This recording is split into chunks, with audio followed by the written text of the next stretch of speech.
Qual era o desejo do apóstolo Paulo para os crentes? Qual era o desejo do apóstolo Paulo para as igrejas que ele fundou?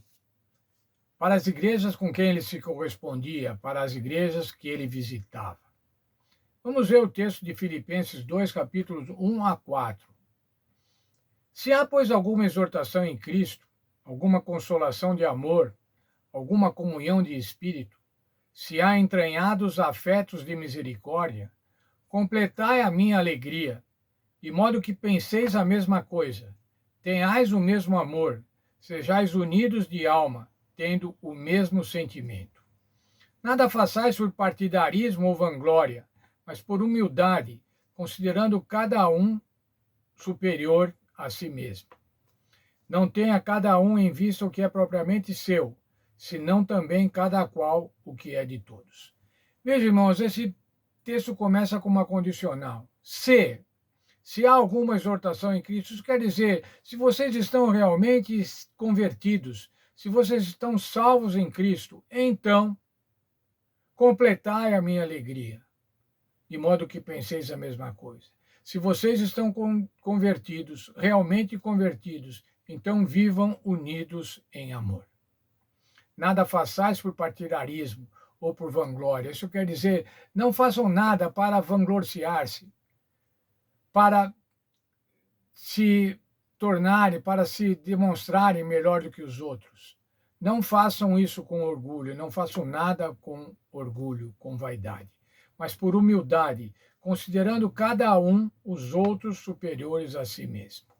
Mas diz aqui ainda, tenhais o mesmo amor, sejais unidos de alma, tendo o mesmo sentimento. Qual foram as palavras do Senhor Jesus Cristo nesse sentido? João 13:35. Nisso conhecerão todos que sois meus discípulos, se tiverdes amor uns aos outros. Esse mesmo verso, João 13:35, na Nova Bíblia Viva, diz assim: esse profundo amor que vocês tiverem uns pelos outros provará ao mundo que vocês são meus discípulos. O que vai mostrar ao mundo que nós somos discípulos do Senhor Jesus? O amor fraternal. A unidade do povo remanescente de Deus produz no mundo poderosa convicção de que eles possuem a verdade e de que são o povo peculiar, escolhido por Deus. Essa unidade desconcerta o inimigo, por isso ele está determinado a fazer com que ela não exista. A verdade presente, crida no coração e exemplificada na vida, torna o povo de Deus unido e lhe concede poderosa influência. Satanás sabe que a igreja unida é uma igreja poderosa.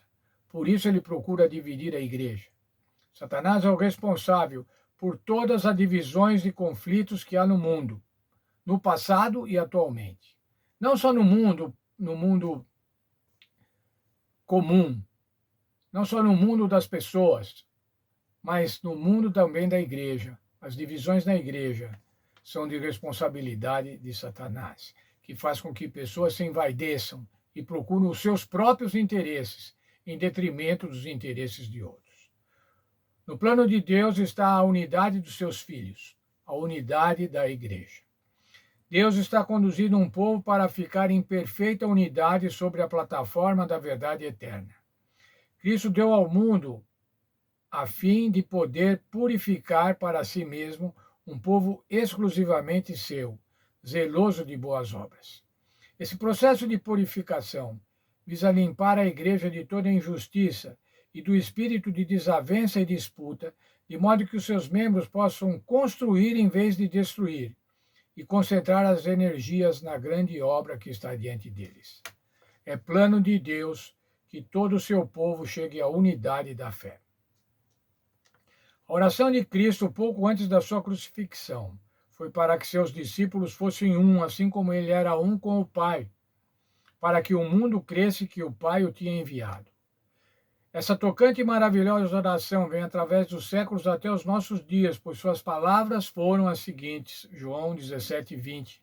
Não rogo somente por esses, mas também por aqueles que viverem e crerem em mim, por intermédio da sua palavra. Para quem que o Senhor Jesus estava dizendo que essa oração? Para nós, irmãos. Para nós que viemos a crer depois, Viemos a crer no Senhor Jesus por intermédio da sua palavra. Mas veja agora João 17, 21. Essa foi a oração de Jesus pela igreja, por cada um de nós. Minha oração por todos eles é que sejam um, tal como eu e o Senhor somos, ó Pai.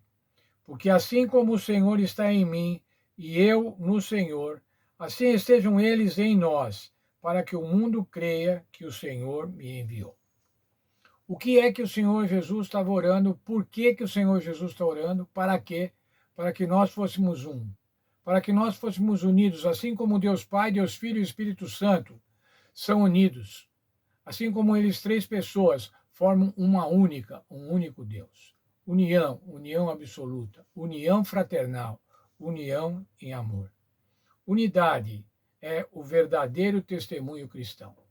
Como é que nós podemos testemunhar enquanto igreja, que somos cristãos, que somos filhos do Senhor Jesus, se nós estivermos unidos, se nós estivermos unânimes, com o mesmo pensamento, com os mesmos projetos, trabalhando pela pregação do Evangelho, trabalhando para que mais pessoas se convertam ao Senhor Jesus, para que mais pessoas cheguem ao conhecimento da graça, e dessa maneira se associem ao Senhor Jesus e sejam salvas para a vida eterna.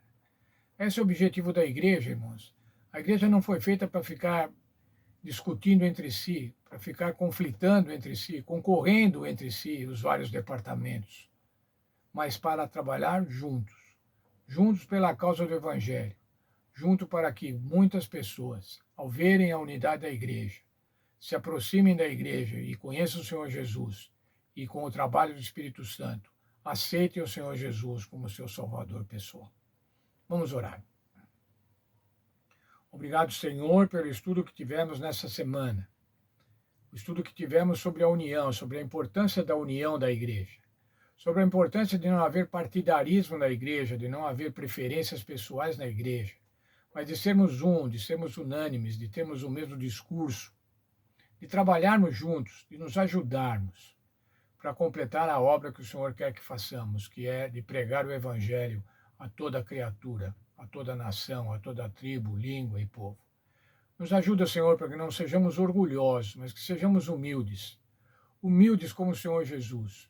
Não podemos ser humildes como o Senhor Jesus, mas enquanto humanos, que possamos demonstrar a humildade do Senhor Jesus, dando preferência aos outros. Abençoa-nos, portanto, neste sentido. Perdoa os nossos pecados, nos ajuda para que possamos fazer a tua vontade. É o que peço em nome do Senhor Jesus. Amém.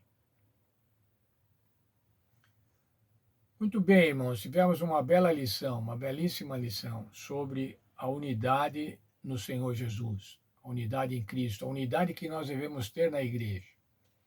Não seja, irmãos, nunca crítico das coisas da igreja, crítico das lideranças da igreja. Não manifeste preferências pessoais. Não vanglorie líderes da igreja, mas faça como o Senhor Jesus. Seja humilde. Trabalhe pela igreja.